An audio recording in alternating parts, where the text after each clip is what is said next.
अस्सलाम वालेकुम नाज़रीन, सिंध टेलीविजन न्यूज़ जे पारां मां अहमद मेज़बान फयाज़ नाइज। नाज़रीन, मुल्क जे सियासी मंज़रनामे ते हिन वक़्तु सभ खां अहम जेका मामिलो ज़ेरे बहस आहे, ज़ेरे गुफ़्तगू आहे, उहो पाकिस्तान जे सेनेट जे चेयरमैन जे हवाले सां आहे। पाकिस्तान डेमोक्रेटिक मूवमेंट पारां अॻूणे वज़ीर आज़म यूसुफ रज़ा गिलानी खे उम्मीदवार नामज़द कयो वियो आहे, जॾहिं त ॿिए तरफ़ खां पाकिस्तान तहरीक इंसाफ़ जी हुकूमत पारां मौजूदा सेनेट चेयरमैन सादिक संजरानी साहब के उम्मीदवार नामज़द किया वियो आहे। इन नामज़दगी के हवाले से हिकिड़ी जेका अहम ॻाल्हि आहे, जंहिंखे असांजी मीडिया मुकमिल तौर ते उन ते बहस न कयो आहे, उहो आहे शेख रशीद साहब जो बयान, जंहिंमें हुन चयो आहे त सादिक संजरानी हुकूमत जो न पर रियासत जो उम्मीदवार आहे। इंतहाई अहम बयान आहे ऐं इन जा तमामु घणा सियासी जेके पासा आहिनि ऐं यकीनी तौर ते इन ॻाल्हि खे नज़रअंदाज़ करणु कंहिं बि तरह मुनासिब न आहे, पर अलाए छो असांजी मीडिया उन ते उन हवाले सां गुफ़्तगू न कई आहे। हर कंहिंखे ख़बर आहे त उम्मीदवार नामज़द करण लाइ रजिस्टर्ड पॉलिटिकल पार्टीज़ थियनि थियूं या उन्हनि जा इतिहाद थियनि था, उहे पंहिंजा उम्मीदवार नामज़द कनि था। पाकिस्तान जी रियासत का पॉलिटिकल पार्टी आहे जो उहा पंहिंजा उम्मीदवार नामज़द कंदी, ऐं जेकॾहिं उहा पॉलिटिकल पार्टी न आहे त उहा कीअं उम्मीदवार नामज़द कंदी, ऐं रियासत जो मतिलबु छा आहे? पाकिस्तान जी सिविल मिलिट्री ब्यूरोक्रेसी जी ॻाल्हि आहे या पाकिस्तान जे जेको आहे जंहिंखे असांजी हुकूमत जेका मुख़ालिफ़ धुर जूं पार्टियूं जंहिंखे सिलेक्टर चवनि थियूं उहा आहे, इस्टेब्लिशमेंट जी ॻाल्हि आहे। कंहिंखे पंहिंजो रियासत कोट कंदे शेख रशीद जेको वफ़ाक़ी काबीना जो हिसो आहे उहा ॻाल्हि करे थो पियो। अॼु जॾहिं बार बार पाकिस्तान जे फ़ौज जे तर्जुमान मेजर जनरल बाबर इफ्तिखार साहब खे बार बार अची इहो चवणो थो पइजी वञे त पाकिस्तान जी फ़ौज जो को तालुक़ु न आहे सियासी मामलनि सां, उन वक़्तु शेख रशीद जहिड़ा माण्हू अहिड़े क़िस्म जा बयान ॾेई त सादिक संजरानी रियासत जो उम्मीदवार आहे, फ़ौज में सियासत में फ़ौज जी मुदाख़लत जी ते मोहर सब्त कनि था, त उहे अॼु बि जेको आहे मुदाख़लत कनि था पिया। इहा ॻाल्हि जो न त असांजो फ़ौज नोटिस थी वठे, न असांजो जेको आहे पंहिंजो हुकूमत नोटिस थी वठे, वज़ीर आज़म पाकिस्तान जो नोटिस नथो वठे, न ई असांजूं अदालतूं ऐं ॿिया उहे मामला वठनि थियूं, छाकाणि त शेख रशीद साहब इहो बयानु ॾेई सेनेट जे मेंबरनि जे मथां असरअंदाज़ थियण जी कोशिशि कई आहे ऐं सेनेट जे मेंबरनि खे डिॼारण जी कोशिशि कई आहे त जेकॾहिं हू वोट हुकूमत जे उम्मीदवार खे न ॾींदा त पोइ शायदि पाकिस्तान जी सिक्योरिटी इस्टेब्लिशमेंट उन्हनि ते नाराज़ थी वेंदी। शेख रशीद साहब इहो बयानु कहिड़े बुनियाद ते ॾिनो आहे? छा हू जंहिंखे रियासत चवे थो पियो ऐं रियासत जे उम्मीदवार तौरु संजरानी साहब जो तारीफ़ कराए थो, छा हू उन रियासत जो स्पोक्स पर्सन आहे? उनखे कंहिं इख़्तियार ॾिनो आहे त इन क़िस्म जा बयान ॾिए पाकिस्तान जे सियासी मंज़रनामे ते, जेको अॻे ई टेंज़ आहे, जंहिंमें PDM बार बार पाकिस्तान जे सिक्योरिटी इस्टेब्लिशमेंट जे अहम माण्हुनि जा नाला खणी उनजी मुख़्तलिफ़ क़यादत जेका आहे उहा उन ॾे निशानदेही करे पई त पाकिस्तान जे सियासी मंज़रनामे जे अंदरि पाकिस्तान जी सिक्योरिटी इस्टेब्लिशमेंट मुदाख़लत करे पई। उन वक़्तु शेख रशीद साहब जो इहो बयानु अचणु या कंहिं ज़माने में इमरान ख़ान साहब जो इहो फ्लोर ऑफ द हाउस इहो बयानु ॾियणु त आसिफ़ पंहिंजो ख़्वाजा आसिफ़ हाराए रहियो हो, पोइ हुन जनरल बाजवा खे फ़ोन कई। असांजे हुकूमत में वेठल माण्हू बार बार इहा ॻाल्हि साबित कनि था त पाकिस्तान जे अंदरि पाकिस्तान जे सिक्योरिटी इस्टेब्लिशमेंट जो रोल आहे सियासी मामलनि में। इन मामले ते गुफ़्तगू कंदासूं। उन सां गॾोगॾु PDM जे मुस्तक़बिल जे बारे में गुफ़्तगू कंदासूं त जेकॾहिं PDM सेनेट जे चेयरमैन जी चूंड में खटे थी त उन से पाकिस्तान जे सियासी मंज़रनामे ते छा इम्पैक्ट पवंदो, ऐं जेकॾहिं हाराए थी त उनजो पाकिस्तान जे सियासी मंज़रनामे ते छा इम्पैक्ट पवंदो, उन ते गुफ़्तगू करण लाइ असां राब्तो कयो आहे मुल्क जे सीनियर तजनिगार एडवोकेट शहाब उस्तो साहब सां। शहाब उस्तो साहब, अस्सलाम वालेकुम। वालेकुम सलाम। शहाब उस्तो साहब, शेख रशीद साहब चए थो त सादिक संजरानी रियासत जो उम्मीदवार आहे, तव्हां कीअं था ॾिसो उनखे?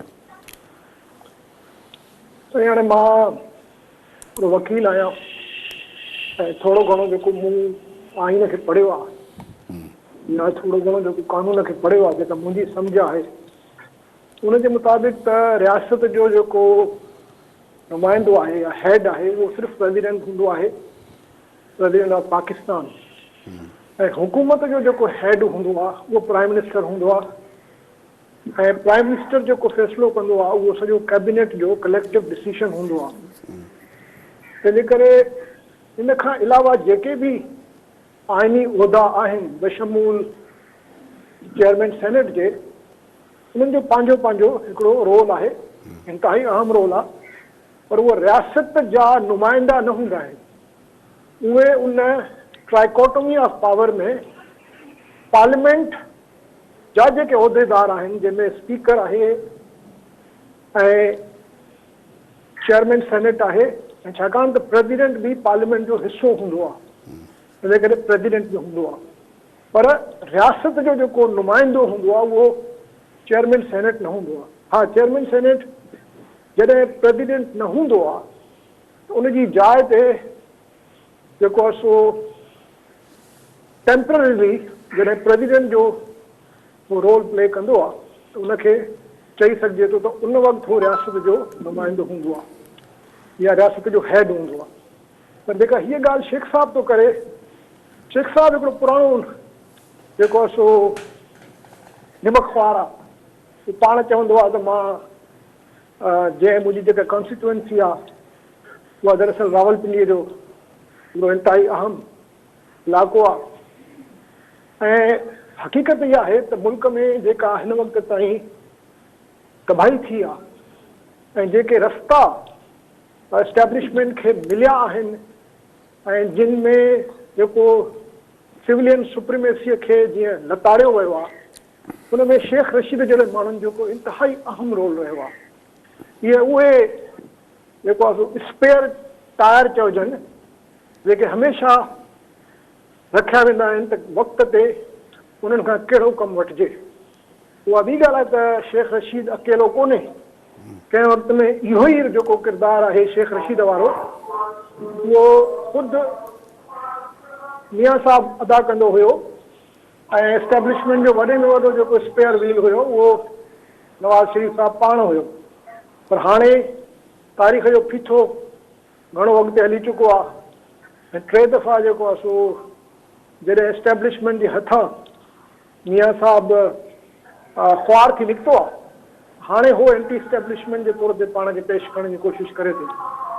पर अफ़सोसनाक सूरत हाल इहा आहे त हाणे जेको किरदारु तव्हांजो इमरान ख़ान साहब जो आहे, उहो बि को नवाज़ शरीफ़ साहब खां मुख़्तलिफ़ कोन्हे।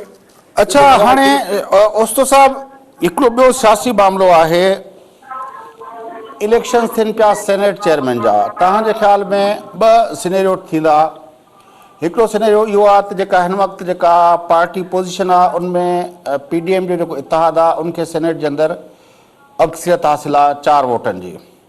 47 वोट ॿियनि था हुकूमत जे तरफ़ां, 51 वोट होॾां ॿियनि था, इहे थियनि था 98 वोट। हिकिड़ो जमात इस्लामी जो वोट आहे जेको अञा अनडिसाइडेड आहिनि त फ़ैसिलो कनि त कंहिंखे ॾींदा, जॾहिं त हिकिड़ो वोट आहे इसाक डार साहब जो जेको मुल्क खां ॿाहिरि आहे ऐं उनजो वोट जेको आहे उहो सेनेट जे अंदरि हुनजी मेंबरशिप मुअत्तल आहे। जेकॾहिं यूसुफ रज़ा गिलानी हाराए थो वञे त छा उनजो मतिलबु इहो सम्झो वेंदो त जेको ॻुझा हथ जेके असांजे चूंडनि जे मथां असरअंदाज़ थींदा आहिनि, जंहिंजे लाइ बार बार PDM चयो पई त हू पोइ हिते हटी वञनि, छा उनजो मतिलबु इहो सम्झो वेंदो? ऐं जे इहो सम्झो वेंदो त उनजो इम्पैक्ट छा पवंदो सियासी मंज़रनामे ते?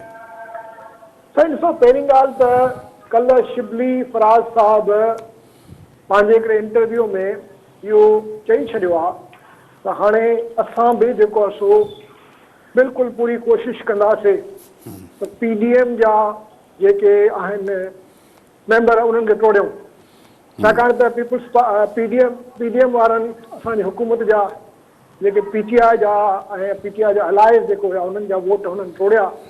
पोइ हाणे असां ईअं कोन कंदासीं त सिर्फ़ु हो कंदा रहनि ऐं असां चुप करे वियूं। ॿियनि लफ़्ज़नि में हुन ऐलान करे छॾियो आहे त हे फ्री फॉर ऑल आहे, सभई धुयूं पूरी कोशिशि कंदियूं त हॉर्स ट्रेडिंग थिए ऐं खुलेआम थींदी हॉर्स ट्रेडिंग।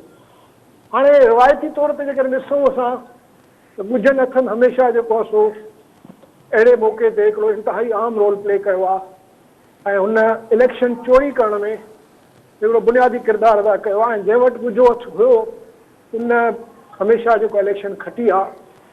हीउ गिलानी वारो जेको सेटबैक आहे इनखे अञा सम्झण जे लाइ वक़्तु पियो आहे, पर मां इहो सम्झां थो त इहो झटको आहे जेको इमरान ख़ान खे एस्टेब्लिशमेंट ॾिनो आहे ऐं उनखे कंहिं मामले ते शायदि पंजाब जे चीफ मिनिस्ट्रीअ ते या कुझु ॿिया बि मामला थी सघनि था मञाइण लाइ तो झटको ॾिनो वियो आहे।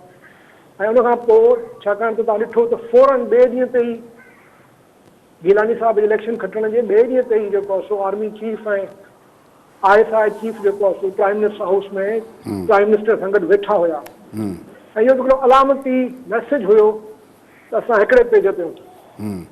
तो मूंखे नथो लॻे त गिलानी साहब चेयरमैन थींदो सेनेट जो, छाकाणि त तमामु ख़तरनाक क़िस्म जी हिन में हॉर्स ट्रेडिंग थींदी ऐं जेकॾहिं फ़र्ज़ु कजे त गिलानी साहब वरी हिकिड़ो करामती तौर ते चेयरमैन थी थो वञे त पोइ इन मां असां नतीजो कढी सघूं था त जेको गिलानी साहब जो इलेक्शन खटणु हुयो इस्लामाबाद मां उहो हिकिड़ो वक़्ती तौर ते एस्टेब्लिशमेंट जो पोइ ते हटणु न हुयो, बल्कि हाणे ईअं थो लॻे त ॼण पोइ वरी ईअं लॻंदो त ॼण एस्टेब्लिशमेंट जी पॉलिसीअ में का बुनियादी क़िस्म जी तब्दीली आई आहे, को PDM सां हिननि जो को डील थियो आहे, छाकाणि त PDM ऐलान करे छॾियो आहे त 26-27 तारीख़ ते उहो लॉन्ग मार्च कंदा ऐं ज़ाहिर आहे लॉन्ग मार्च जेकॾहिं थिए थी त उनजा ॾाढा ख़राब नतीजा निकिरी सघनि था। तंहिंजे करे मुस्तक़िल बुनियादनि ते मां सम्झां थो त असां पोइ चई सघूं था त घटि में घटि इमरान ख़ान जी उहा पोज़ीशन पोइ बरक़रार न रहंदी जेकॾहिं गिलानी साहब चेयरमैन सेनेट थिए थो, पर जिन जो इम्कान मूंखे तमामु घटि नज़र अचे। हाणे गिलानी साहब चेयरमैन सेनेट नथो थिए जेको तव्हांखे इम्कान लॻे थो, उन सिनेरियो ते ॻाल्हायूं था। जेकॾहिं ईअं थिए थो त पोइ PDM जो जेको लॉन्ग मार्च आहे उन ते छा इम्पैक्ट पवंदो, उन खे सघ मिलंदी, PDM जा जेके वर्कर आहिनि उहे वधीक एजिटेट थींदा या एस्टेब्लिशमेंट उनखे क्रैक डाउन करण लाइ हिकमत अमली इख़्तियार कंदी, तंहिंजे करे उहो फेल थींदो। ॿिन्ही मां कंहिं तरफ़ तव्हां सम्झो था त मंज़रनामो वञी सघे थो? ॾिसो, चेयरमैन सेनेट जेकॾहिं थी बि वञे थो संजरानी साहब त वरी बि मेजॉरिटी त हिननि वटि ई रहंदी, PDM वटि। तंहिंजे करे जेको लॉन्ग मार्च ते इम्पैक्ट, लॉन्ग मार्च ते छा इम्पैक्ट पवंदो? हा, मां उन ते ॻाल्हायां थो, पर जेको हे बि हिकिड़ो अहम पहलू आहे जिते ॻाल्हाइणु ज़रूरी आहे त जेकॾहिं संजरानी साहब चेयरमैन थी बि वञे थो, छाकाणि त अददी तौर ते PDM वटि अक्सरियत आहे, अपोज़िशन वटि अक्सरियत आहे, त हिननि जे लाइ लेजिस्लेशन करणु ॾुखी थींदी पोइ बि, नंबर 1। नंबर 2 त जेको लॉन्ग मार्च जी जेके डायनामिक्स आहिनि उनजो मुंहिंजे ख़्याल में हा इहो ज़रूरु थींदो त PDM वारनि खे वरी हिकिड़ो मौक़ो मिलंदो एस्टेब्लिशमेंट ते जेको आहे तनक़ीद कनि ऐं चवनि त असांजी इलेक्शन खे हिननि ज़ोरीअ चोरी करे ऐं असांजो कैंडिडेट हरायो आहे। उन सां एंटी एस्टेब्लिशमेंट जो जेको नैरेटिव आहे उनखे वधीक तक़वियत मिलंदी, इन में को शक कोन्हे। ऐं इमरान ख़ान अञा वधीक कॉर्नर थींदो। ऐं हिकिड़ो तव्हांजी ॻाल्हि दुरुस्त आहे त अवाम में बि मैसेज इहो ई कोशिशि कंदा PDM वारा त वञे त भई असां सां वरी ज़्यादती थी आहे, हिन मुल्क में जेको आहे सो जेको ॻुझा हथ आहिनि उहे असांजी जेका जमहूरी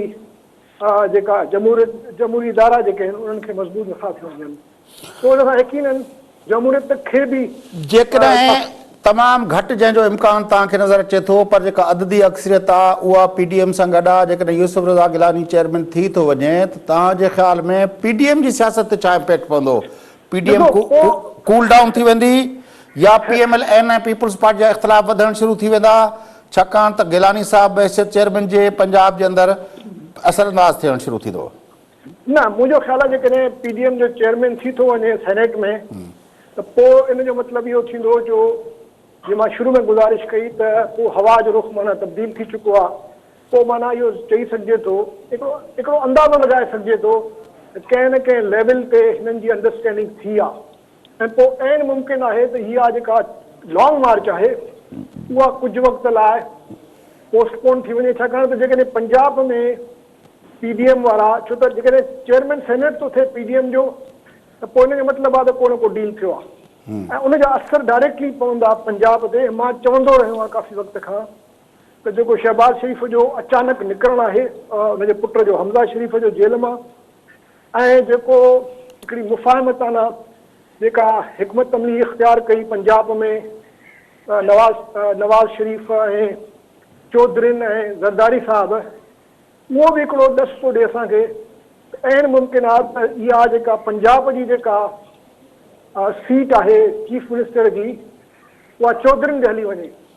पर उन ते नून लीग जेका आहे बिल्कुलु वाज़े लफ़्ज़नि में चई चुकी आहे। PTM जो जेको गुज़िरियल इजलास हो उन इजलास जे अंदरि बिलावल भुट्टो ज़रदारी साहब इहा तजवीज़ रखी हुई, मरियम नवाज़ साहिबा उनजी सख़्त मुखालफ़त कई। न सिर्फ़ु उहो पर प्रेस कॉन्फ्रेंस जे अंदरि बि मरियम नवाज़ साहिबा कैटेगरी करे चयो त असां हिकिड़े माण्हू खे हटाए ॿियो अहिड़ो माण्हू जंहिंजी अक्सरियत न आहे उनखे विहारियूं, असां छो ॾियूं इहा सीट? न, इहो त हाणे ज़ाहिर आहे हिकिड़ी हिकमत अमली जी ॻाल्हि आहे। हिकिड़ो चवंदो ॿियो हुनखे डिनाए कंदो। हिकदमि त सभु पंहिंजा पता न फिटी कंदा, छाकाणि त PP थी सघे थो पीपल्स पार्टीअ खे कुझु मिलियो हुजे ऐं PMLN खे कुझु न मिलियो हुजे इन आसिरे ते। ऐं थी सघे थो हाणे PMLN बि चाहींदी हुजे त असां जेकॾहिं इहा ॻाल्हि मञूं त असांखे बि कुझु मिले, माना हिन जा केस बेस जेके आहिनि उहे ख़तमु थियनि। सो पोइ ॼण हिकिड़ो जेको माहौल पैदा थींदो उन में पोइ इमरान ख़ान जी पोज़ीशन मूंखे ॾींहों पोइ ॾींहुं पोइ कमज़ोर थींदे नज़र पई अचे। पोइ इमरान ख़ान जेकॾहिं गिलानी चेयरमैन थी थो वञे ऐं हिननि शो ऑफ कॉन्फिडेंस जे तौर ते चयो त भई हाणे ज़रूरत न आहे असां हिननि खे, छो त हिकिड़ो ॿ अहिड़ो स्टेटमेंट आयो हुयो PDM जे प्लेटफॉर्म तां त शायदि असांखे ज़रूरत ई न पवंदी लॉन्ग मार्च करण जी।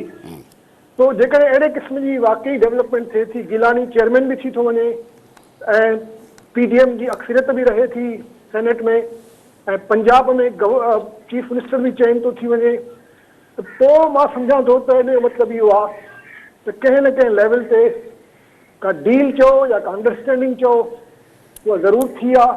त पोइ इहो जीअं सिस्टम अॻिते हली सघे पोइ इमरान ख़ान जेको न, छाकाणि त इमरान ख़ान डिलीवर न करे सघियो आहे न। एस्टेब्लिशमेंट मुंझी पई आहे, छो त सॼो जेको बलबो किरियो आहे उहो एस्टेब्लिशमेंट जे मथां किरियो आहे। इमरान ख़ान त सिर्फ़ु हिकिड़ी हुनजी नैरेटिव आहे त हे चोर आहिनि, हे डाकू आहिनि, पर हाणे हिन चोर ऐं डाकू चवण सां ग़रीबनि जी जेका हालत ख़राब थी थींदी वञे, महंगाई ग़रीबनि खे त हुन बिल्कुलु इलाज ॿुधाए छॾियो न, घबराना नहीं है। उहो उन ते अॼुकल्ह ॾाढा टोटका ठहनि था, अॼुकल्ह पूरी सोशल मीडिया भरी पई आहे।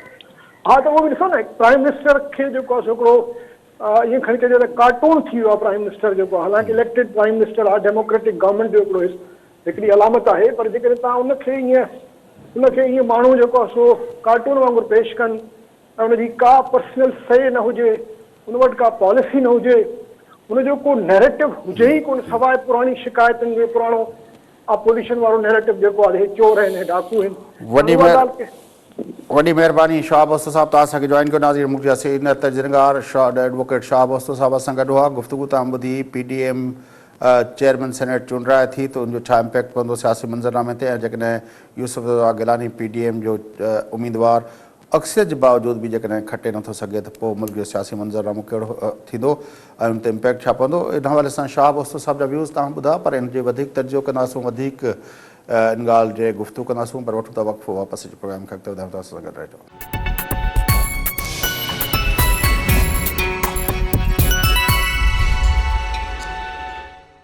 वेलकम बैक नाज़रीन, जो प्रोग्राम जे सिलसिले खे अॻिते वधायूं, गुफ़्तगू कयूं था मुल्क जे सियासी मंज़रनामे ते। शेख रशीद जो बयानु जंहिंमें हू चए थो त सादिक संजराणी रियासत जो उम्मीदवार आहे ऐं सेनेट जे चेयरमैन खां पोइ जो मंज़रनामो छा थींदो उन सां, ऐं हुकूमत जे पारां जेको अॼु फ़ैसिला कया विया आहिनि नेशनल कंट्रोल एंड कमांड उनमें चयो वियो आहे त इस्लामाबाद में तालीमी इदारा बंदि करण जो फ़ैसिलो कयो वियो आहे। कुझु पंजाब जे शहरनि में बि अहिड़े क़िस्म जा फ़ैसिला कया विया आहिनि। गुफ़्तगू करण लाइ असां राब्तो कयो आहे मुल्क जे सीनियर सहाफ़ी नामियार तजरिंगार जनाब इम्तियाज़ आलम साहब सां। इम्तियाज़ आलम साहब, अस्सलाम वालेकुम। जी इम्तियाज़ साहब, मुल्क का मंजरनामा, शेख रशीद कहते हैं कि सादिक संजरानी जो है वो रियासत का नुमाइंदा है, उम्मीदवार है, तो रियासत एक कोई पार्टी है वो अपने उम्मीदवार खड़े करती है या ये शेख रशीद उसका स्पोक्स पर्सन है उस पार्टी का, क्या है, कुछ हमें समझाएंगे? वो सही कह रहे हैं, तो आप क्या एतराज है? नहीं, हम तो समझना चाहते हैं कि वो है क्या, वो कौन सी पार्टी है, उसका कोई झंडा होगा, कोई मंशूर होगा, उसका कोई सरबराह होगा? पाकिस्तान का झंडा है। अच्छा, उसका तराना पाकिस्तान का कौमी तराना है। उसका ख्वाब अल्लामा इकबाल ने देखा था। तो उसका सरबराह कौन है? उसका बानी कायद आज़म हफीज जिन्ना था, जो गवर्नर जनरल पाकिस्तान थे। तो उसका सरबराह कौन है इस वक्त? जो गवर्नर जनरल है पाकिस्तान के। तो प्रेसिडेंट ऑफ पाकिस्तान की बात करें आप? President of Pakistan governor general नहीं है। जो अंग्रेज के जमाने से गवर्नर जनरल वायसराय चले आते हैं वही हैं।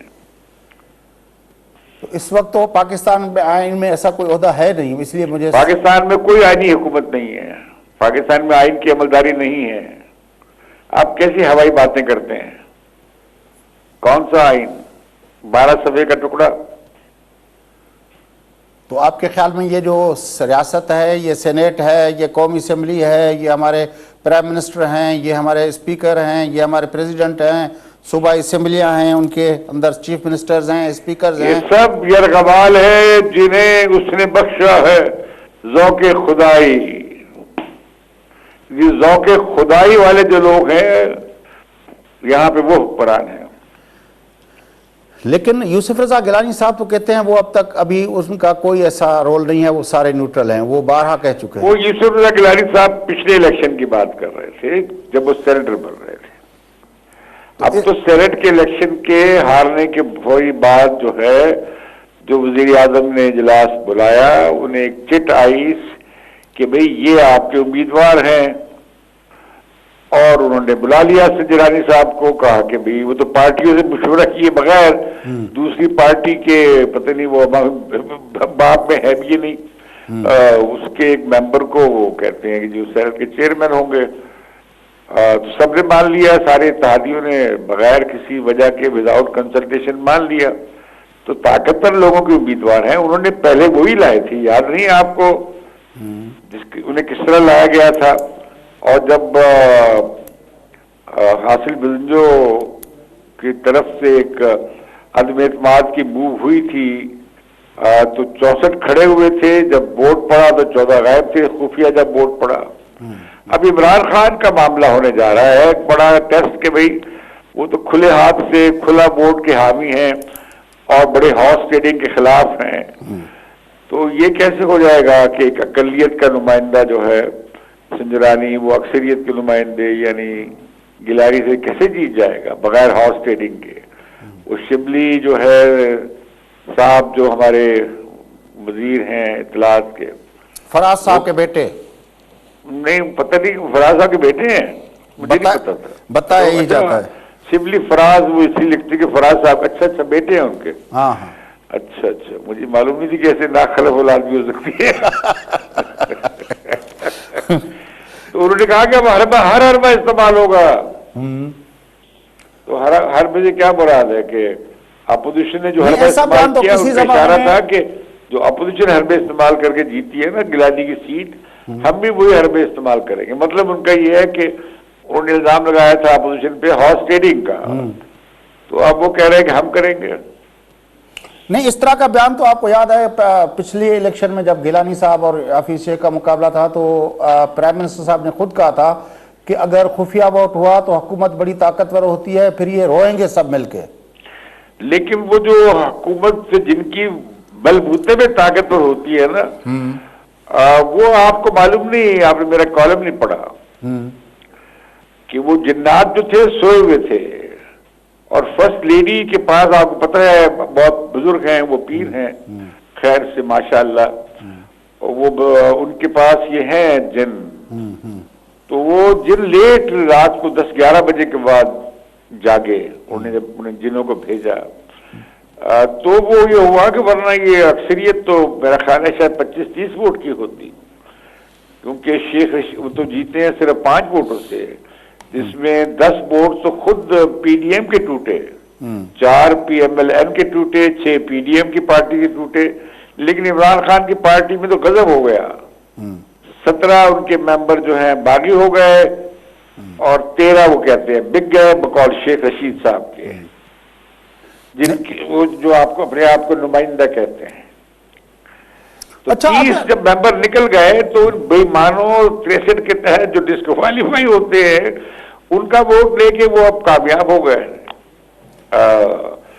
वोटर एतमाद का वोट लेने में कामयाब। अगर वो अपना 12 तारीख को अक्सरियत के बावजूद यूसुफ रजा गिलानी नहीं जीत पाते तो 26 का जो लॉन्ग मार्च है उसको फिर जला नहीं मिलेगी, उसको फिर ताकतवर नहीं मिलेगी, उस नैरेटिव को ताकत नहीं मिलेगी। हाँ, फिर उसका तोपों में किसी और तरफ हो जाएगा ना, फिर वो कहेंगे हमारी असल लड़ाई तो सिलेक्टर्स के खिलाफ है। अभी आप याद होगा आपको जब गिलानी साहब के इलेक्शन से पहले लड़ाई सिलेक्टर्स की बजाय अब सिलेक्टेड के खिलाफ हो गई थी, इमरान खान के खिलाफ, क्योंकि खुद के सिलेक्टेड बनने की उम्मीद बन चली थी। तो लिहाजा ये हुआ कि झटका लगाना जरूरी हो गया था इमरान खान को कि बच्चा लोग बिहेव करो।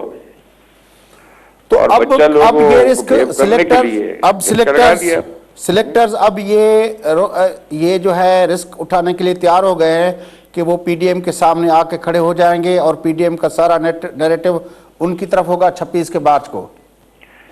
लेकिन उन्होंने किया था कि भाई ठीक है यार, हमें छोड़ो, हमारी जान छोड़ो, हम पीछे हटते हैं, आप खेल लो सियासतदान। लेकिन वो अब इमरान खान की हुकूमत तो बिल्कुल हवा में लटक रही है।